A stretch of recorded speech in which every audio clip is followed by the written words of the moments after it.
नमस्कार। कैसे हैं आप सब? आशा करता हूं बहुत अच्छे होंगे। तो इसी के साथ एक बार फिर से आपका स्वागत है अध्यात्मों में। साथियों, निर्जला एकादशी को सभी एकादशियों से श्रेष्ठ माना जाता है। वैसे तो हमारे सनातन धर्म में कुल 24 एकादशियां हैं और सभी का अपना अपना विशेष महत्व होता है, परंतु ज्येष्ठ मास के शुक्ल पक्ष में आने वाली एकादशी जिसका नाम निर्जला है, उस एकादशी का बहुत ही अधिक महत्व होता है। इसका कारण हमारे शास्त्र में बताते, संवत्सरे तुयाश्चैव एकादश्यो भवन्ति तासां फलमवाप्नोति यत्र मे नास्ति संशयः। अर्थात आप किसी कारणवश, बहुत से कारण लोगों के पास होते हैं, किसी की तबीयत खराब होती है, कोई बीमार होता है, कोई बुढ़ापे के कारण अपने इस व्रत को नहीं कर पाते, तो वो मात्र यदि इस निर्जला एकादशी के एक दिन के व्रत को धारण कर लें तो उनको संपूर्ण एकादशियों का फल प्राप्त हो जाता है। तो हम सभी का प्रयास होना चाहिए कि हम इस एकादशी के व्रत को, इसके नियम को जरूर करें। साथियों, एकादशी को लेकर के कई बार हम सभी के मन में कुछ संशय आ जाते हैं, तो उन संशय को दूर करना ही आज की हमारी इस वीडियो का ध्येय है। तो आप पूरी वीडियो को देखें। अगर ये वीडियो आपको पसंद आए तो हमारे चैनल को सब्सक्राइब कर देना, ताकि हमारी अगली आने वाली वीडियो सीधे आपके फ़ोन में सबसे पहले पहुंच जाए। आइए शुरू करते हैं।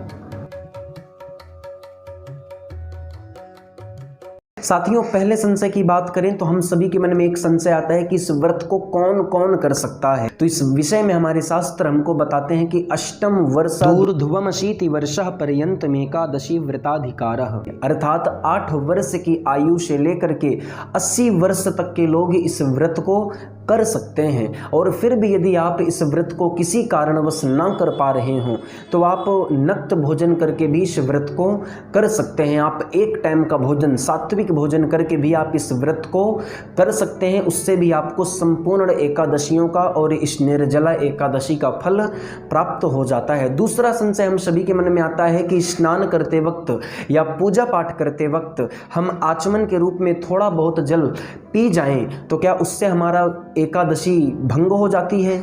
तो मैं आप सभी को बताना चाहूँगा कि इस विषय में हमारे शास्त्र कहते हैं कि गंडू साचमनम वारी वर्ज इत्तबोधकम बुधः उपभुंजीत नैवेह व्रत भंगोन्यथा भवेत। अर्थात भोजन करते वक्त या स्नान करते वक्त आप गलती से थोड़ा बहुत जल आचमन के रूप में पी जाते हैं तो उससे आपका व्रत भंग नहीं होता, पर आप जानबूझ करके जब पानी को पीते हैं या जानबूझ करके अपनी प्यास को बुझाने के लिए आप इस निर्जला एकादशी वाले दिन पानी पीते हैं तो आपका व्रत भंग हो सकता है। इसीलिए हम सभी को इस दिन जल का त्याग करना चाहिए। साथियों, आप इस एकादशी को इस भाव से भी समझ सकते हैं कि हमें साल में एक दिन का व्रत इस तरह भी रखना चाहिए जिससे हम अपने जल की बचत कर सकें, क्योंकि जल ही हमारा जीवन होता है, जलम वही प्राणः। तो हमारे सनातन धर्म में इस एकादशी का भी बड़ा महत्व होता है कि हम इस एकादशी के व्रत को करके हम उस एक दिन के जल को बचा करके संपूर्ण मानव जाति या संपूर्ण प्राणियों की सेवा भी कर सकते हैं। आप इस भाव से भी इस एकादशी को समझ सकते हैं। तीसरा, हम सभी के मन में एक संशय और आता है कि हमें कब से कब तक जल का त्याग करना चाहिए। क्या इस विषय में भी हमारे शास्त्र कुछ कहते हैं? क्या इसकी भी कोई समय सीमा है? तो मैं आप सभी को बताना चाहूंगा कि इसमें भी हमारे शास्त्र हमको कहते हैं कि उदयादुदयम यावत् वर्ज इत्तबोधकम नरः, अर्थात एकादशी वाले दिन के सूर्योदय से लेकर के अगली आने वाली तिथि द्वादशी तक के सूर्योदय तक हमें जल और अन्न का त्याग करना चाहिए। और उसके बाद द्वादशी को प्रातः स्नान करके सर्वप्रथम भगवान विष्णु की पूजा करके, कथा को श्रवण करके और किसी ब्राह्मण को दान पुण्य करके ही हमें जल और पान करना चाहिए। अब कई लोगों के मन में ये संशय भी होता है कि हमें इस दिन क्या दान करना चाहिए। क्या इस विषय में भी हमारे शास्त्र हमको कुछ बताते हैं? तो मैं आप सभी को बताना चाहूंगा कि इस विषय में भी हमारे शास्त्र हमको बताते हैं कि अन्नम वस्त्रम तथा गावो जलम सय्यासनम शुभम कमंडलुस तथा छत्रम दातव्यम निर्जलादिने।